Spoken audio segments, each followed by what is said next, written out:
భయ్యా నమస్తే. నమస్తే అండి. ఏం పేరే? సర్వోత్తమ్. సర్వోత్తమ్. ఏం చేస్తుంటావు అన్న? నేను ఎక్స్ సర్వీస్ మెన్ని ఇండియన్ ఎయిర్ ఫోర్స్ నుంచి రిటైర్ అయినా. ఇండియన్ ఎయిర్ ఫోర్స్లో 20 years సర్వీస్ చేసి రిటైర్ అయినా. Indian air force retired. Super. ఎక్కడ ఇది? ఏ ఏరియా ఇది? ఇది మల్లికార్జున్ నగర్ అంటారు. Mallikarjun Nagar, Firzadiguda municipal corporation. Firzadiguda Malkajgiri MP constituency వచ్చేసి మల్కాజ్గిరి. మీకు తెలిసి ఇప్పుడు ఎలక్షన్ వస్తా ఉంది, మీకు అవగాహన ఉంటుంటది. సరే, ఆల్రెడీ 3 అభ్యర్థులను పెట్టేసారు. బీజేపీ, కాంగ్రెస్, బీఆర్ఎస్ నుంచి ఎవరున్నారు ఐడియా ఉందా? అవునండి. ఎవరు? రాగి లక్ష్మారెడ్డి. కాంగ్రెస్ నుంచి పట్నం సునీత మహేందర్ రెడ్డి. బీజేపీ నుంచి ఈటల రాజేందర్. ఎట్లా ఉంది మరి? ఏమనుకుంటున్నారు ఈసారి ఇక్కడ? చాలా బాగుందండి. బీజేపీకి స్వింగ్ ఉంది. బీజేపీకి స్వింగ్ ఉంది కాదన్నా. ఇప్పుడు మీరు ఒక రిటైర్డ్ ఎయిర్ ఫోర్స్, చాలా మందిని అడిగినా ఎవరున్నా బీజేపీ ఇక్కడ క్యాండిడేట్ చూస్తలేరు. ఎవరు అడిగినా కూడా బీజేపీ అంటూ ఉన్నారు. ఎందుకు అసలు? చాలా కారణాలు ఉన్నాయి. ఒకటి, ప్రజలు రియలైజ్ అవుతున్నారు.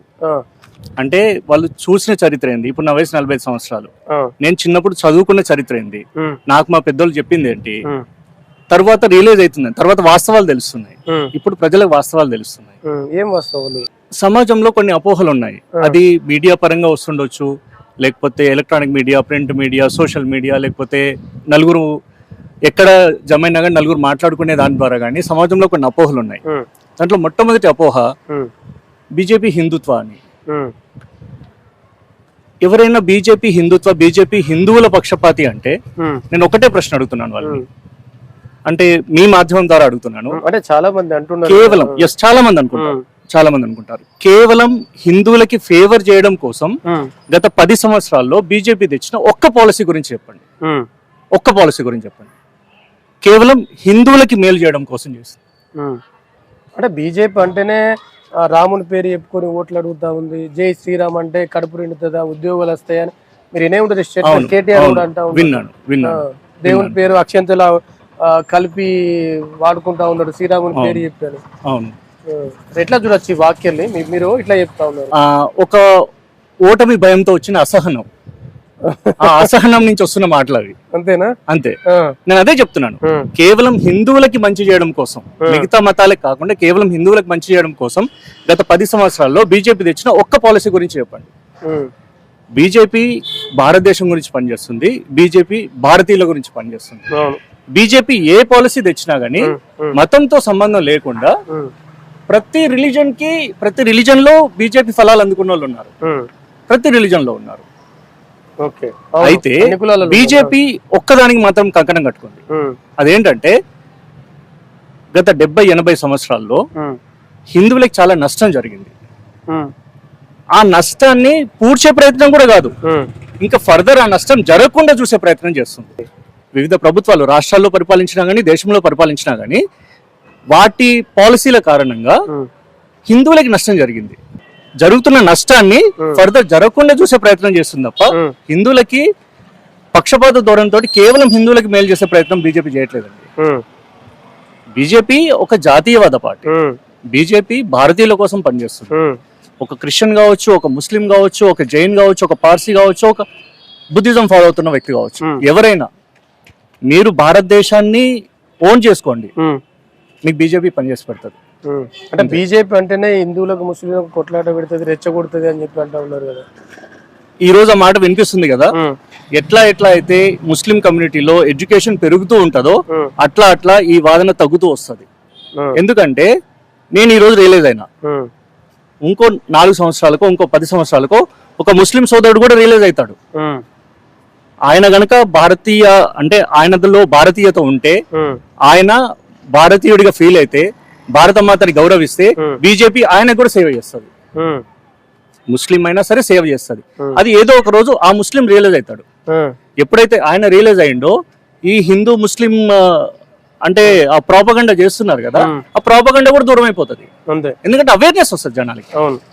డెఫినెట్ గా ఇంకొద్ది సమయం పడుతుండొచ్చు. ఇప్పుడు కూడా భావన నేను ముస్లిం కమ్యూనిటీలో లేదు అని చెప్పట్లేదు. అంటే ముస్లిం కమ్యూనిటీలో కావచ్చు, క్రిస్టియన్ కమ్యూనిటీలో కావచ్చు, కొంతవరకు భావన ఉంది. ఇప్పటికే చాలా మంది మా జిఎస్ఆర్ టీవీ కూడా ముస్లిమ్స్ కూడా కొందరు అన్నారు, మోడీ చాలా బాగా చేస్తున్నాడు దేశాన్ని, మాకేం కరెక్ట్ పరచలేదు, క్రిస్టియన్స్ కూడా అంటా ఉన్నారు. కరెక్ట్, ఎవరికి నష్టం చేయట్లేదు. కానీ ఇంకొక స్టేట్మెంట్ కూడా బలంగా వినిపిస్తా ఉంది. రాష్ట్ర ప్రభుత్వం ఏం చెప్తా ఉన్నారంటే ఎలక్షన్ వచ్చిందంటే మోడీకి ఈడీ గుర్తుకొస్తుంది, సిబిఐ గుర్తుకొస్తుంది, అరెస్టులు చేస్తా ఉన్నారు అని చెప్పి. వాళ్ళకి కొన్ని బాధ్యతలు కూడా ఉన్నాయి. దేశ ప్రధానమంత్రిగా, ఒక రాష్ట్ర ముఖ్యమంత్రిగా వాళ్ళకి కొన్ని బాధ్యతలు ఉంటాయి కదా. మరి ఆ బాధ్యతల్ని నిర్వర్తించడానికి వాళ్ళకి కొన్ని అధికారాలు ఉండాలి కదా. మరి ఆ అధికారాల్ని సక్రమంగా చట్ట పరిధిలో అధికారాలను వాళ్ళు ఫాలో అవుతున్నప్పుడు నష్టం ఏంటి? ఒకవేళ ఈడీ ఉంది, సిబిఐ ఉంది, వాట్ ఎవర్, ఈడీ కావచ్చు, సిబిఐ కావచ్చు, లేకపోతే ఐటీ డిపార్ట్మెంట్ కావచ్చు, ఇవన్నీ వాటి పనులు వాళ్ళు సక్రమంగా చేయాలో వద్దా? చేయాల్సిందే. అవి వాటి పనులు వాళ్ళు చేస్తున్నారు. ఒకవేళ ఇవే గనక అంటే సరే, దేశం మీద ఏం జరిగినా గానీ, నాయకులు ఏం జరిగినా గానీ కళ్ళు మూసుకొని ఇదే ప్రధానమంత్రి ఉంటే అప్పుడు ఏమంటారు? మోదీ ఏం చేయట్లేదని వీళ్ళే బతుకుంటారు. మరి ఇప్పుడు చేస్తే కంప్లైంట్, చేయకపోతే కంప్లైంట్. అదేనండి, మోదీ నాయకుల కోసం పనిచేయట్లేదు. మోదీ కేవలం భారతీయుల కోసమే పనిచేస్తున్నారు, భారతదేశం కోసం పనిచేస్తున్నారు. నాయకులు లోపలికి పోతే పోనీయండి, వాళ్ళకి లోపలికి పోయి పనులు చేస్తున్నారు కాబట్టి లోపలికి పోతున్నారు. ఇదే సందర్భంగా మీరు తెలిసి ఇప్పుడు మాజీ ముఖ్యమంత్రి కేసీఆర్ వాళ్ళ కూతురు లిక్కర్ స్కామ్ లో అరెస్ట్ అయింది. అది కావాలనే రాజకీయ కోణంలో కావాలని అరెస్ట్ చేసిర్రు. కవిత చాలా మంచిది అని చెప్పి చెప్తా ఉన్నారు. అవునండి, సరే, ఇప్పుడు మీరు అంటున్నారు కవిత చాలా మంచిది. ఒక వ్యక్తి మీద ఒక అనుమానం ఉంది, ఆ అనుమానాన్ని నిర్ధారణ చేయడానికి కొన్ని సాక్ష్యాలు ఉన్నాయి. ఆ సాక్ష్యాలను ఆధారంగా చేసుకొని ఈడీ కావచ్చు, లేకపోతే వేరే ఐటీ కావచ్చు, ఎవరో అరెస్ట్ చేసిర్రు. ఓకే, వీళ్ళకి కూడా సోర్స్ ఉంది కదా. వాళ్ళు నిరపరాధులని, వాళ్ళు ఏ తప్పు చేయలేదని వాళ్ళని వాళ్ళు నిరూపించుకోమనండి, నిరూపించుకొని స్వచ్ఛంగా బయటకు రమ్మనండి, మళ్ళీ స్వాగతిస్తారు జనాలు. ఎవరు వద్దన్నారు? అంతే, అంతే కదా, సింపుల్. ఓవరాల్ గా సరే, ఇప్పుడు వీళ్ళేం కాంగ్రెస్ వాళ్ళు ఇక్కడ రాష్ట్రంలో కాంగ్రెస్ ప్రభుత్వం పాలన నడుస్తుంది. రేవంత్ రెడ్డి సీఎం ఏమంటా ఉన్నాడు అంటే ఈ 6 గ్యారెంటీలు ఏవైతే అమలు కావాలంటే మాకు ఎంపీ సీట్లు ఇస్తేనే, అవి గెలిపిస్తేనే ఈ 6 గ్యారెంటీలు అమలు చేస్తామని చెప్తా ఉన్నారు. ఎట్లా చూడొచ్చు? స్టేట్ అమలు చేయడానికి పైసలు కావాలి, అవునా? బడ్జెట్ ఉండాలి, పైసలు కావాలి. ఇప్పుడు వాళ్ళు చెప్తున్న దాని ప్రకారం ఎంపీ సీట్లు గెలిపిస్తే పైసలు వస్తాయి. ఎక్కడి నుంచి వస్తాయి? అది రేవంత్ రెడ్డి చెప్పాలి. ఎంపీ స్థానాలు గెలిస్తే పైసలు ఏ నుంచి పుట్టుకొస్తాయి? ఈ గెలిచిన ఎంపీలంతా వాళ్ళ ఆస్తులు అమ్మి తీసుకొస్తారా? మీరు చెప్పు. ఎంపీ స్థానాలు గెలిస్తే మాకు పైసలు వస్తాయి, పైసలు వస్తే మేము ఈ హామీలను అమలు చేస్తామంటే, ఒకవేళ వాళ్ళ ఆశిస్తున్నట్టుగానే గెలిచాడు అనుకోరి, గెలిచిన కాంగ్రెస్ ఎంపీలంతా వాళ్ళ ఆస్తులు అమ్ముకొని తెచ్చి రేవంత్ రెడ్డికి కప్పం కడతారా? అట్లా జరగదు కదా. మరి ఏ నుంచి వస్తాయి పైసలు?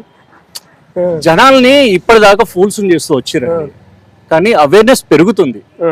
ఎంతగా అయితే జనాల్లో అవేర్నెస్ పెరుగుతూ ఉంటుందో బీజేపీ అంత బలపడుతుంటది. మిగతా పార్టీలు, ప్రాంతీయవాద పార్టీలు కావచ్చు, లేకపోతే మతతత్వ పార్టీ, అసలు ఈ దేశంలో అన్నింటికంటే పెద్ద మతతత్వ పార్టీ కాంగ్రెస్ అండి. ఎంఐఎం కంటే కూడా పెద్ద మతతత్వ పార్టీ కాంగ్రెస్. అవునండి. ఆయన రాహుల్ గాంధీ మోడీ చేసింది చాలా, ఇక మాకు కూడా అవకాశం అయినా దేశం అంతా పాదయాత్ర చేస్తున్నాడు ఆయన. జనాల దగ్గరికి వెళ్ళి అంటే సో కాల్డ్ గాంధీ నెహ్రూ కుటుంబము, వాళ్ళ పూర్వజనులు, వాళ్ళ తాతలు, నాయనమ్మలు ఎవరైతే చేసిరో వాళ్ళు చేసిన పాప ప్రక్షాళన కావాలంటే ఈయన ఏం చేసినా సరిపోదండి. ఈయన ఏం చేసినా సరిపోదు, రాహుల్ గాంధీ డెఫినెట్ గా సరిపోదు. చాలా పాలసీస్ ఉన్నాయండి. వాళ్ళు ఇప్పుడు షాబాను కేసు ఉంది, షాబాను కోసం ఆ ఒక్క జడ్జిమెంట్ కోసం ఒక చట్టం తెచ్చారు చూడండి. అది మతతత్వవాదం కాదా? వక్ఫ్ బోర్డు ఉంది, వక్ఫ్ బోర్డు ఏందండి అది? అది మతతత్వవాదం కాదా? ఇప్పుడు 35A ఉంది, 30A ఉంది, అది మతతత్వవాదన కాదా? ప్రతిదీ మతత్వ. మొన్నటికి మొన్న మన్మోహన్ సింగ్ గారు అన్నారు కదా, పార్లమెంట్ సాక్షిగా అన్నారు కదా, ఈ దేశం మీద సహజ వనరులు ఏవైతే ఉన్నాయో వాటి మీద ప్రథమ హక్కు ముస్లింలదంట. ఎందుకు సార్? అంటే ఓవరాల్ గా ఇప్పుడు నరేంద్ర మోడీ, రాహుల్ గాంధీ ఇద్దరిని కంపేర్ చేసుకుంటే ఓల్ బెస్ట్ అంటావు? నక్కకి నాగలోకాన్ని కంపేర్ చేస్తారేంటి సార్ మీరు? అంతేనా సార్? అంటే నరేంద్ర మోడీకి రాహుల్ గాంధీకి నక్కకి నాగలోకానికేనా? కాదా? కాదా? ఏ రకంగా పోలుస్తారు మీరు? పోల్చడానికి ఏంటి ఆధారం ఏంది? మా పిఎం నరేంద్ర మోదీ అని చెప్పి కాంగ్రెస్ వాళ్ళు చెప్తా ఉన్నారు, ఇక్కడ లోకల్ నాయకులంతా చెప్తారండి, చెప్తారు. వాళ్ళ నాయకుడు ఆయన పేరు చెప్పుకోకపోతే మరి వీళ్ళకి. మీరు ఒక రిటైర్డ్ నావీ అన్నారు, Air Force. ఎయిర్ ఫోర్స్ అన్నారు. ఫైనల్ గా నరేంద్ర మోడీకి ఎందుకు ఓటేయాలంటే ఒక నిమిషంలో ఏం చెప్తారు? చాలా మంది ఒక 30 సంవత్సరాల క్రితం యుఎస్ వెళ్ళిన వాళ్ళ పరిస్థితి ఎట్లా ఉందో నాకు తెలుసు. 20 సంవత్సరాల కింద వెళ్ళిన వాళ్ళ పరిస్థితి తెలుసు. 10 సంవత్సరాల కింద వెళ్ళిన వాళ్ళ పరిస్థితి తెలుసు. ఫ్యూచర్ లో కేవలం అవకాశాల కోసం, ఇన్ ద సెన్స్ అక్కడికి వెళ్తే మంచి కెరియర్ ఉంటది, మంచి సాలరీస్ ఉంటాయి, ఈ ఆలోచన అనేది గ్రాడ్యువల్ గా తగ్గుతూ వస్తుంది.